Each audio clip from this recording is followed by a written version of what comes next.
भारत माता की। भारत माता की। भारत माता की। जो लोग मुझे देख नहीं पाते हैं, उनसे मेरी प्रार्थना है कि आप जहां हैं वहीं से सुन लीजिए। किसी को आगे पीछे करने के चक्कर में मत पड़िए। भारत माता की। भारत माता की। आज का ये दिन ऐतिहासिक है, अभूतपूर्व है। जब वर्षों की साधना सिद्धि में बदलती है, तो चेहरे पर जो खुशी होती है, वो खुशी आज मैं देश भर के भाजपा के कार्यकर्ता के चेहरे पर देख रहा हूं।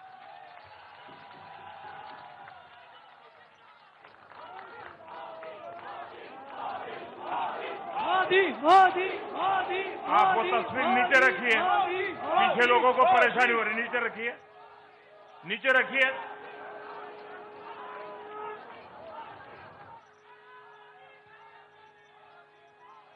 एक कार्यकर्ता होने के नाते मैं भाजपा के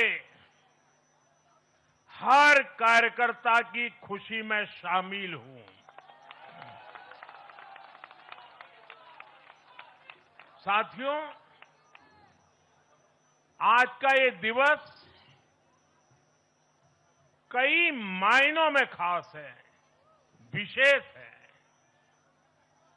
ये देश के उज्जवल भविष्य की उद्घोषणा का दिन है।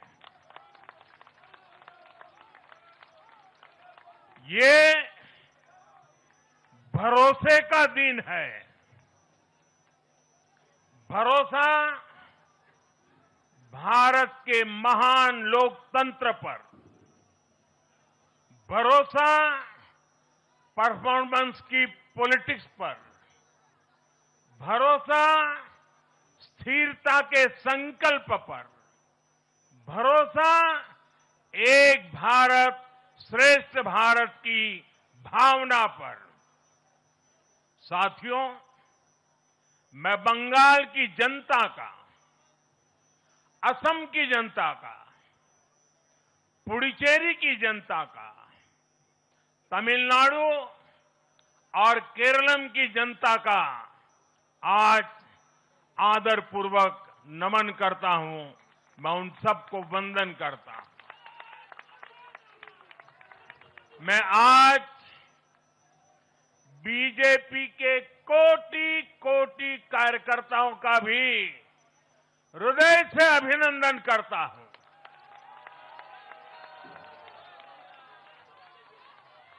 भाजपा के हर छोटे बड़े कार्यकर्ता ने एक बार फिर से कमाल कर दिया है, कमल खिला दिया है।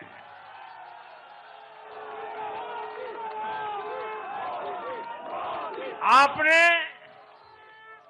नया इतिहास रच दिया है।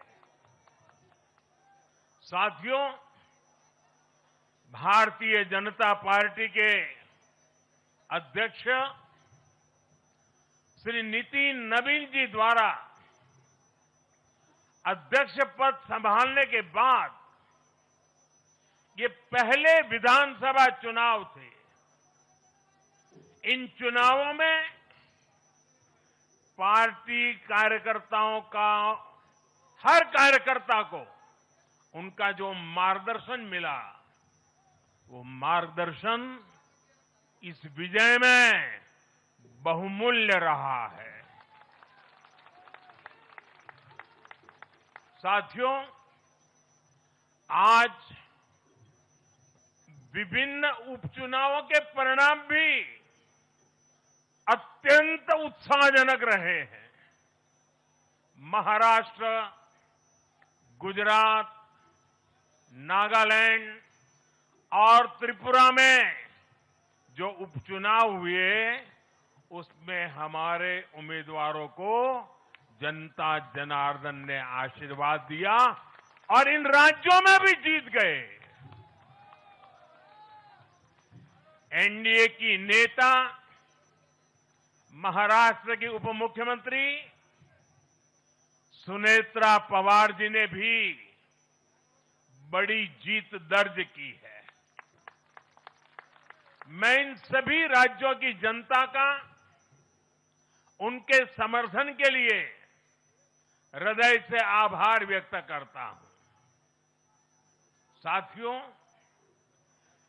जय पराजय लोकतंत्र और चुनावी राजनीति का एक स्वाभाविक हिस्सा होता है, लेकिन 5 प्रदेशों की जनता ने पूरे विश्व को दिखाया है कि ये हमारा भारत मदर ऑफ डेमोक्रेसी क्यों है। लोकतंत्र, डेमोक्रेसी हमारे लिए सिर्फ एक तंत्र नहीं है, ये हमारी रगों में दौड़ता हुआ संस्कार है। ये हमारी रगों की संस्कार सरिता है। और आज सिर्फ भारत का लोकतंत्र ही नहीं जीता है, आज भारत का संविधान भी जीता है। हमारी संवैधानिक संस्थाएं जीती हैं, हमारी लोकतांत्रिक प्रक्रियाएं जीती है। पश्चिम बंगाल में करीब 93% मतदान होना अपने आप में ऐतिहासिक रहा है। असम, तमिलनाडु,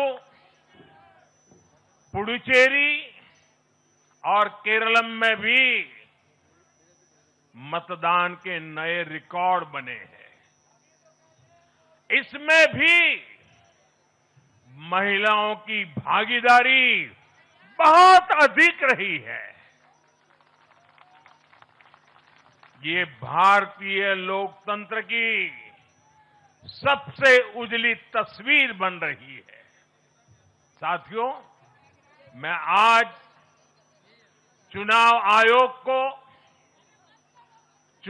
आयोग के सभी कर्मचारी भाई बहनों को, जो भी मतदान से जुड़े प्रक्रिया के सारे कर्मी थे, साथ साथ विशेष तौर पर सुरक्षा बलों का भी मैं आज बहुत बहुत अभिनंदन करता हूं। भारत के लोकतंत्र की गरिमाओं को बनाए रखने में आप सबका योगदान इतिहास हमेशा हमेशा याद रखेगा। साथियों, पिछले साल 14 नवंबर को जब बिहार चुनाव के नतीजे आए थे, तब मैंने इसी जगह से बीजेपी मुख्यालय से आप सबको कहा था, गंगा जी बिहार से आगे बहते हुए गंगा सागर तक जाती है। और आज बंगाल की जीत के साथ गंगोत्री से लेकर गंगा सागर तक कमल ही कमल खिला हुआ है। उत्तराखंड, उत्तर प्रदेश, बिहार और अब पश्चिम बंगाल आज मां गंगा के इर्द गिर्द बसे इन राज्यों में बीजेपी एनडीए सरकार है। साथियों, 2013 में जब भारतीय जनता पार्टी ने मुझे प्रधानमंत्री के उम्मीदवार के रूप में भी काम दिया और जब मैं काशी में अपना नामांकन भरने गया था और पत्रकारों ने मुझे घेर लिया तो स्वाभाविक रूप से मेरे हृदय से एक ध्वनि निकली थी और मैंने कहा था कि न मैं आया हूं न मुझे किसी ने भेजा है, मां गंगा ने मुझे बुलाया है।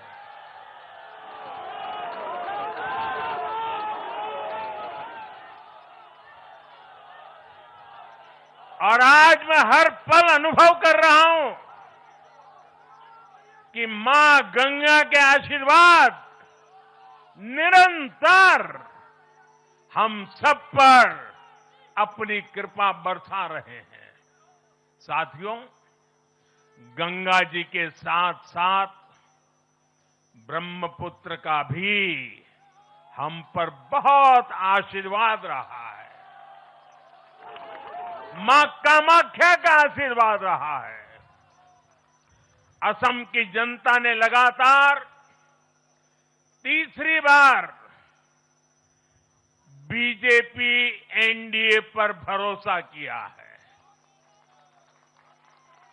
हैट्रिक, तीसरी बार।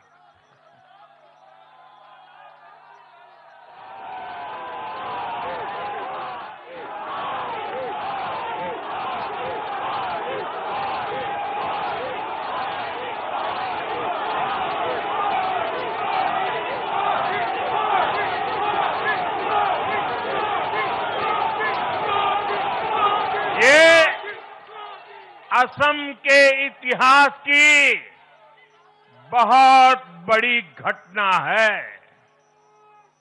असम के टी गार्डन्स वाले क्षेत्रों में भी बीजेपी को अभूतपूर्व समर्थन मिला है। श्रीमंत शंकरदेव जी, महायोद्धा लसित बोरफुकन जी, बोडोफा उपेंद्रनाथ ब्रह्मा जी, भूपेन हजारिका जी, ऐसे अनेक महान व्यक्तित्वों से प्रेरणा लेते हुए असम अपने विकास की रफ्तार अब और बढ़ाएगा।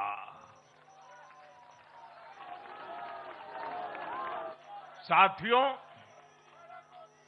साल 2021 में हमने पुडुचेरी की जनता के सामने बेस्ट पुडुचेरी का विजन रखा था। पुडुचेरी की जनता ने उस विजन पर विश्वास जताया, हमें अपना आशीर्वाद दिया था। पिछले 5 वर्षों में हमारी एनडीए सरकार ने पूरी निष्ठा और समर्पण के साथ इस विजन को गति देने का काम किया और आज एक बार फिर पुडुचेरी की जनता ने एनडीए पर अपना विश्वास व्यक्त किया है।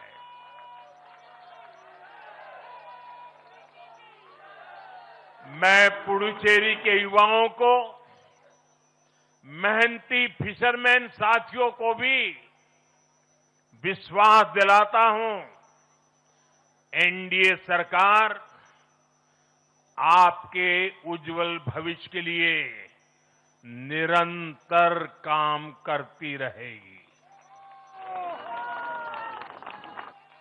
पुडुचेरी के हर परिवार की समृद्धि, यही हमारा संकल्प है। साथियों, आज देश के 20 से ज्यादा राज्यों में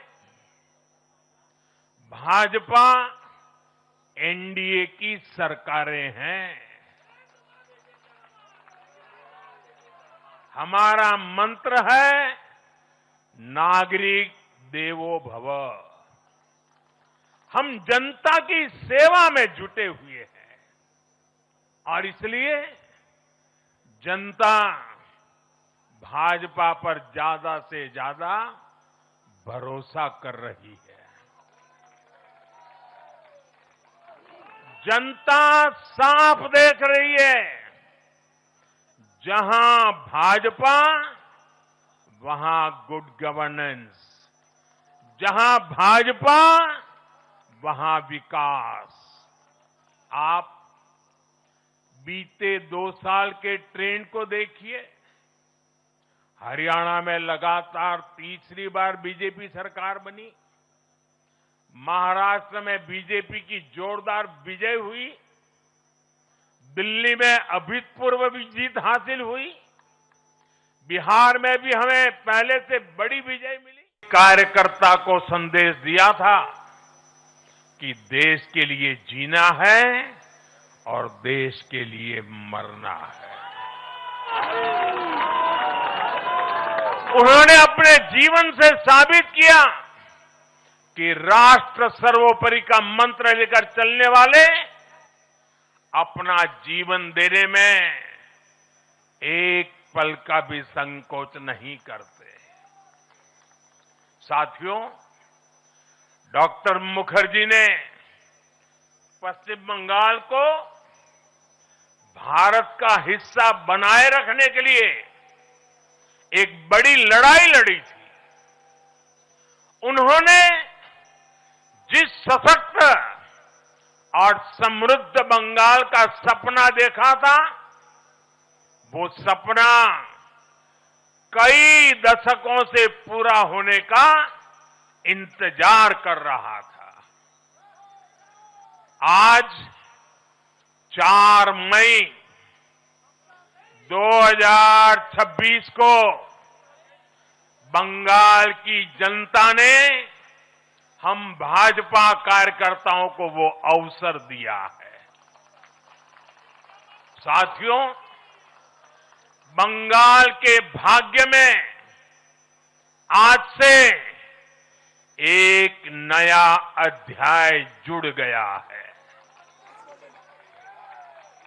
आज से बंगाल भय मुक्त हुआ है।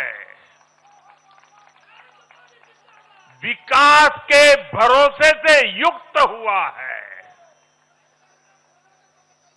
बांग्लाय परिवर्तन होए गेछे।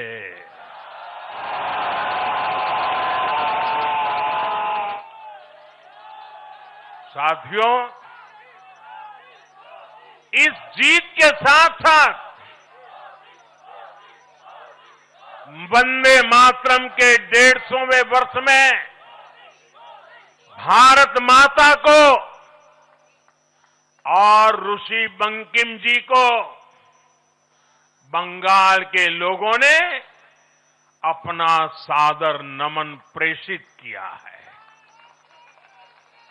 योगीराज श्री अरविंदो को भी मतदाताओं ने ऐतिहासिक श्रद्धांजलि दी है। साथियों, बंगाल में हमारे कितने ही कार्यकर्ताओं ने अपना जीवन इस जीत के लिए समर्पित किया है। भाजपा की कितनी महिला कार्यकर्ताओं को तमाम अत्याचार सहने पड़े हैं।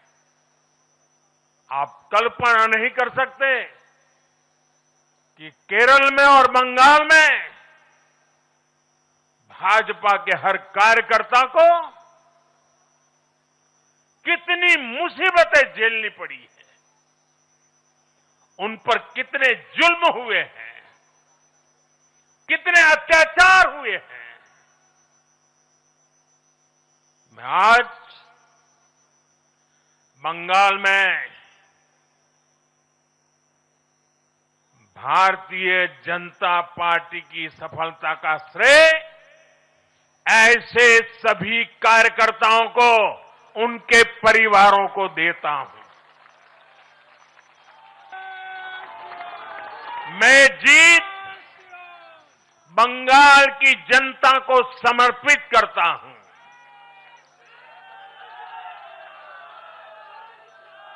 साथियों, अभी 4 मई की यह शाम भले ही ढल रही हो, लेकिन बंगाल की पावन धरा पर आज एक नया सूर्योदय हुआ है।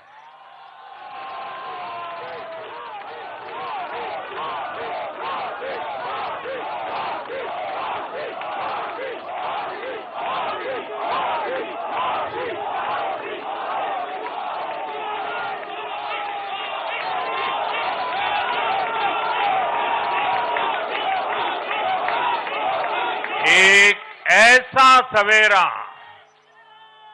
एक ऐसा सवेरा जिसका इंतजार पीढ़ियों ने किया है। भाजपा ने जितनी सीटें जीती वो महज एक चुनावी आंकड़ा नहीं है, ये उस अड़िग विश्वास की हुंकार है जिसने डर, तुष्टीकरण और हिंसा की राजनीति को जड़ से उखाड़ फेंका है।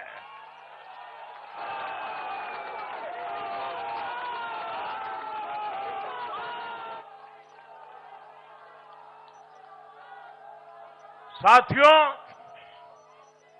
आज से बंगाल के भविष्य की एक ऐसी यात्रा शुरू हो रही है जहां विकास, अटूट विश्वास और नई उम्मीदें कदम से कदम मिलाकर चलेगी। मैं आज हर बंगालवासी को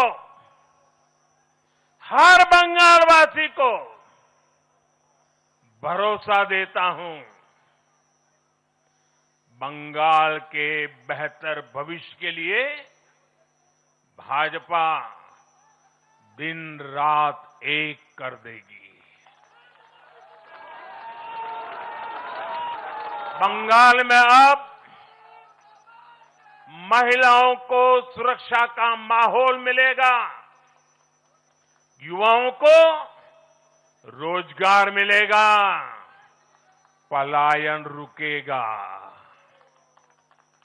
पहली कैबिनेट में ही आयुष्मान भारत योजना को हरी झंडी दिखाई जाएगी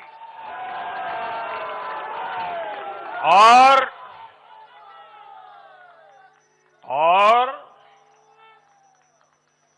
घुसपैठियों के खिलाफ भी सख्त से सख्त कार्रवाई होगी।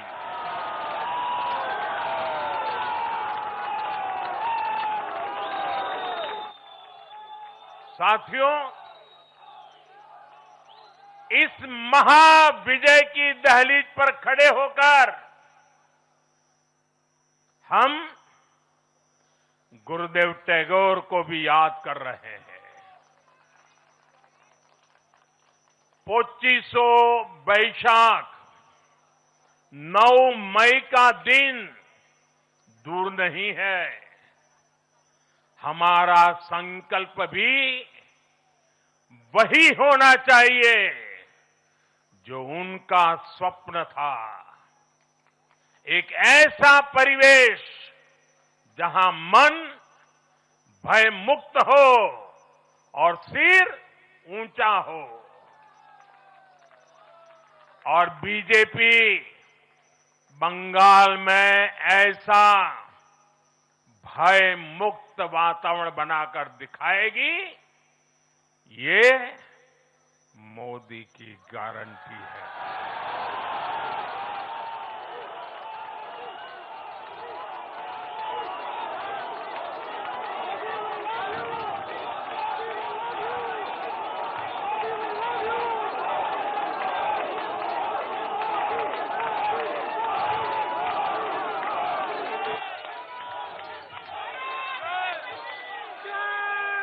साथियों, बंगाल के ये चुनाव एक और वजह से बहुत खास रहे हैं। आप याद कीजिए, बंगाल चुनाव के समय कैसी खबरें आती थी।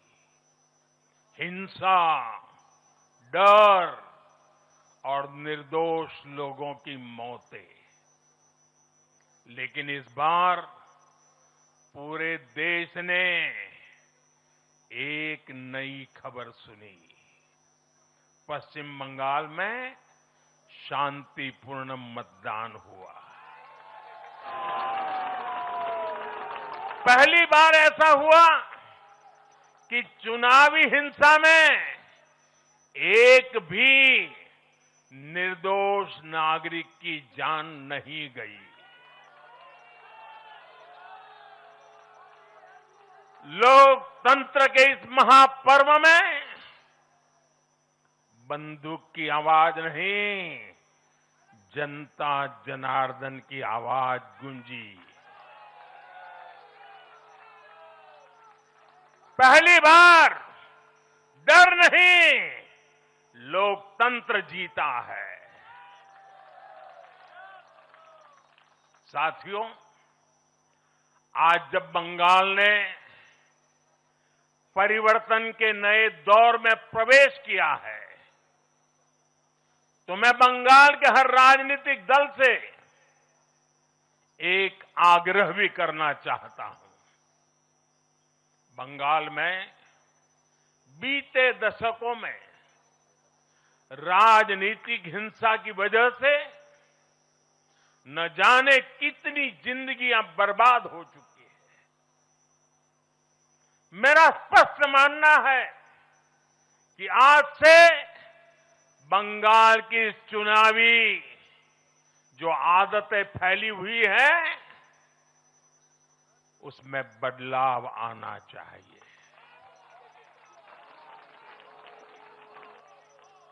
आज जब भाजपा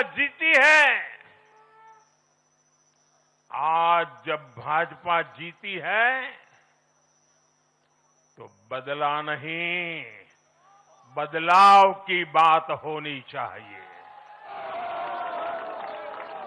भय नहीं, भविष्य की बात होनी चाहिए। मेरी सभी राजनीतिक दलों के कार्यकर्ताओं से अपील है, आइए हिंसा के इस अंतहीन चक्र को हमेशा के लिए खत्म करें।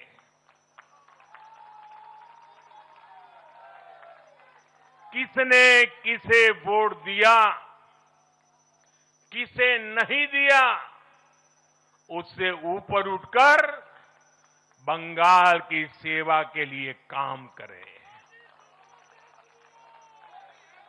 साथियों, इन राज्यों में चुनाव और उसके नतीजों की राजनीतिक एक्सपर्ट्स अपने अपने तरीके से समीक्षा कर रहे हैं।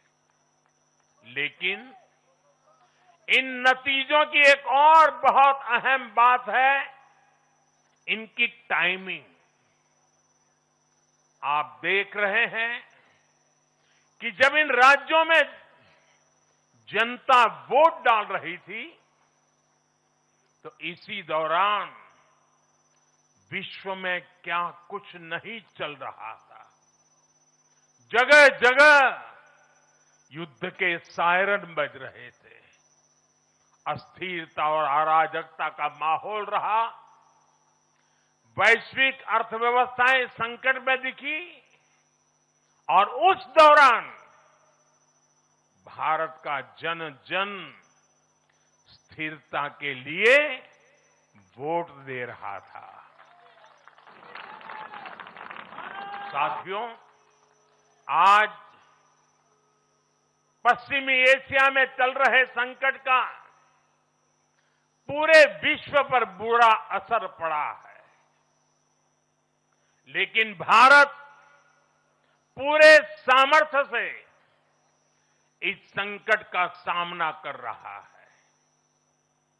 इस चुनाव परिणाम ने भी दिखाया है कि भारत इस चुनौती में भी एकजुट है, एक मत है, एक लक्ष्य से संकल्पित है। और वो लक्ष्य है विकसित भारत। विकसित भारत का लक्ष्य लेकर के हम निकले हैं।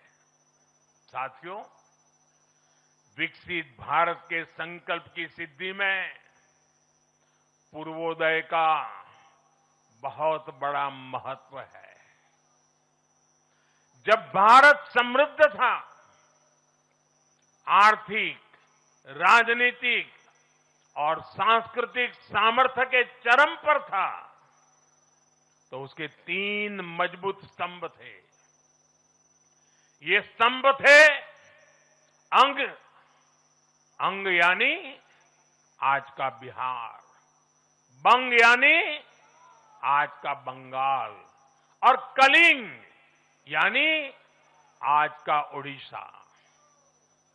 कलिंग उस समय हिंद महासागर के समुद्री व्यापार का एक छत्र सम्राट था। कलिंग के बंदरगाह पूरे एशिया तक भारत के उत्पादों को पहुंचाते थे। वही अंग सूत, रेशम और अन्य व्यापार के साथ साथ नालंदा और विक्रमशिला जैसे एजुकेशन सेंटर्स का भी हब था। और बंग वो सांस्कृतिक धरती थी जहां से भारत की आत्मा की आवाज उठती थी। साथियों, गुलामी के कालखंड में जैसे जैसे समृद्ध भारत के मजबूत पिलर कमजोर होते गए, भारत का सामर्थ्य भी क्षीण होता गया। इसलिए विकसित भारत के निर्माण के लिए इन तीनों स्तंभों का फिर से मजबूत होना बहुत आवश्यक है। और मुझे बहुत गर्व है कि अंग, बंग और कलिंग ने इस महाअभियान के लिए बीजेपी को चुन लिया है, एनडीए पर भरोसा किया है। साथियों, विकसित भारत के निर्माण का एक और महत्वपूर्ण पिलर भारत की नारी शक्ति है। नारी शक्ति अब विकसित भारत के निर्माण में तेजी से आगे बढ़ रही है। लेकिन नारी शक्ति की इस रफ्तार को कांग्रेस और उसके सहयोगियों ने कुछ दिन पहले रोकने का काम किया है। इन नारी विरोधी दलों ने संसद में नारी शक्ति वंदन संशोधन को पास नहीं होने दिया, और इसलिए मैंने कुछ दिन पहले कहा भी था कि महिलाओं के आरक्षण का विरोध करने वाले ऐसे दलों को महिलाओं का आक्रोश झेलना पड़ेगा। आज कांग्रेस, टीएमसी और डीएमके को बहनों बेटियों ने सजा दी है। केरलम में लेफ्ट के 10 सालों के कुशासन का फायदा कांग्रेस को जरूर मिला है, लेकिन मुझे विश्वास है केरलम की बहनें भी अगले चुनावों में कांग्रेस को जरूर सबक सिखाएगी। साथियों, जिस समाजवादी पार्टी ने संसद में महिला आरक्षण को रोका है, उसे भी यूपी की महिलाओं का आक्रोश सहना पड़ेगा। महिला विरोधी समाजवादी पार्टी कुछ भी करके अपने पाप को कभी धुल नहीं पाएगी। साथियों, आज हम भारत की राजनीति में एक और बड़ा बदलाव देख रहे हैं। आज पूरे देश में एक भी राज्य ऐसा नहीं है जहां कम्युनिस्ट पार्टी की सरकार हो।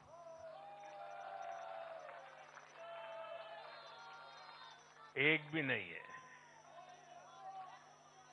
ये सिर्फ सियासत का बदलाव नहीं है, ये सोच का बदलाव है। ये बताता है कि विकसित होता हुआ भारत किस दिशा में आगे बढ़ना चाहता है। आज का भारत अवसर चाहता है, विकास चाहता है, विश्वास चाहता है। आज का भारत प्रगति चाहता है, स्थिरता चाहता है। और आज का भारत ऐसी राजनीति चाहता है जो देश को आगे बढ़ाए। लेकिन साथियों, दुर्भाग्य से आज की कांग्रेस बिल्कुल विपरीत दिशा में चल पड़ी है। ऐसे समय में जब पूरा देश कम्युनिज्म से किनारा कर चुका है, कांग्रेस उसी विचारधारा को अपनाने में लगी है जिसे देश ने ठुकरा दिया है। जो माओवाद जंगलों में समाप्त हो रहा है, वो अब कांग्रेस में अपनी जड़ें मजबूत कर चुका है। और इसलिए कांग्रेस अर्बन नक्सलियों का गिरोह बनती जा रही है। कांग्रेस को एक बात नहीं भूलनी चाहिए, जिस विचार को जनता ने ठुकराया, उसे जो अपनाएगा जनता उसे भी ठुकराएगी। साथियों, आज देश का हर राज्य भी एक दूसरे से लड़कर नहीं, एक दूसरे के साथ मिलकर आगे बढ़ना चाहता है। इन चुनावों ने इस संदेश को भी बहुत स्पष्ट किया है। बंगाल, तमिलनाडु और केरल में जिन 3 सरकारों को जनता ने सत्ता से बाहर किया, उनकी एक समान पहचान थी, विभाजन की राजनीति। यही उनकी पहचान थी।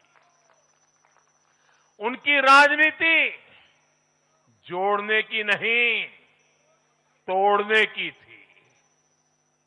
कभी भाषा के नाम पर विवाद खड़ा किया गया, कभी खाने पीने की आदतों को लेकर समाज को बांटने की कोशिश हुई, और कभी अपने ही देश के लोगों को बाहरी तक कहा गया। लेकिन भारत की जनता ने इस राजनीति को साफ जवाब दिया है। देश ने बता दिया है कि उसे विवाद नहीं, विकास चाहिए, विभाजन नहीं, विश्वास चाहिए।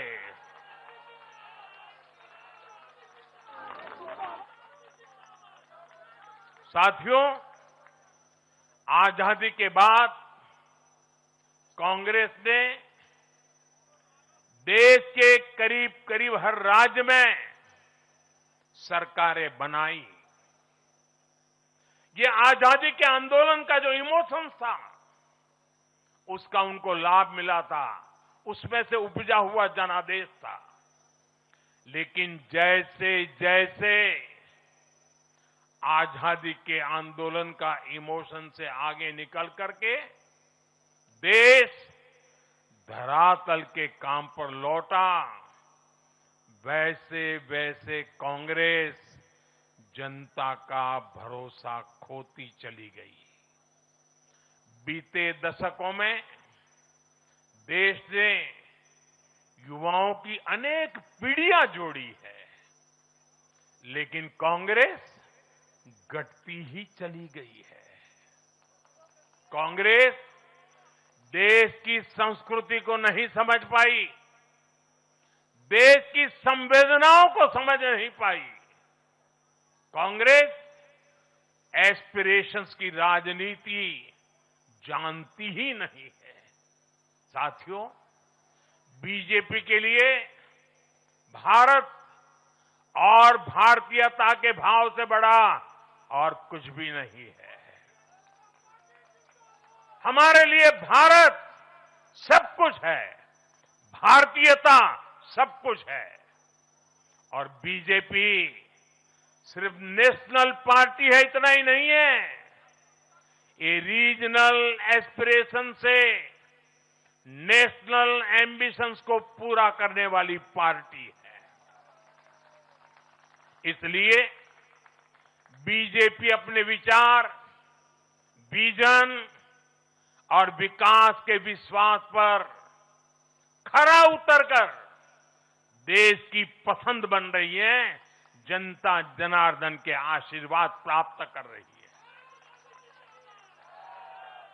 भाजपा परिवार की नहीं, जमीन से जुड़ी राजनीति करती है। इसलिए आज नॉर्थ ईस्ट भाजपा से जुड़ता है। इसलिए आज पूरा आदिवासी अंचल बीजेपी को इतना प्रचंड जनादेश दे रहा है। इसलिए देश के मछुआरों का भूतपूर्व समर्थन बीजेपी के साथ है। इसलिए देश के किसानों की पसंद बीजेपी है। साथियों, लोकतंत्र में जनता की आकांक्षा सर्वोपरि है। तमिलनाडु की जनता ने एक नया प्रयोग किया है। मैं यूडीएफ को भी बधाई देता हूं। मैं तमिलनाडु और केरलम की जनता को विश्वास दिलाता हूं कि भारत सरकार इन राज्यों के विकास के लिए भी कंधे से कंधा मिलाकर चलेगी। साथियों, हम बंगाल, असम और पुडुचेरी की जनता की हर उम्मीद, हर अपेक्षा को अपनी सेवा से पूरा करेंगे। इसी विश्वास के साथ बंगाल, असम और पुडुचेरी में एक बार फिर से बीजेपी एनडीए को विजयी बनाने के लिए, लोकतंत्र को विजयी बनाने के लिए मैं सभी नागरिकों का, सभी मतदाताओं का और सभी देशवासियों का हृदय से आभार व्यक्त करता हूं और सर झुका करके उनका ऋण स्वीकार करता हूं। मेरे साथ बोलिए, भारत माता की, भारत माता की, भारत माता की, वंदे वंदे वंदे वंदे वंदे वंदे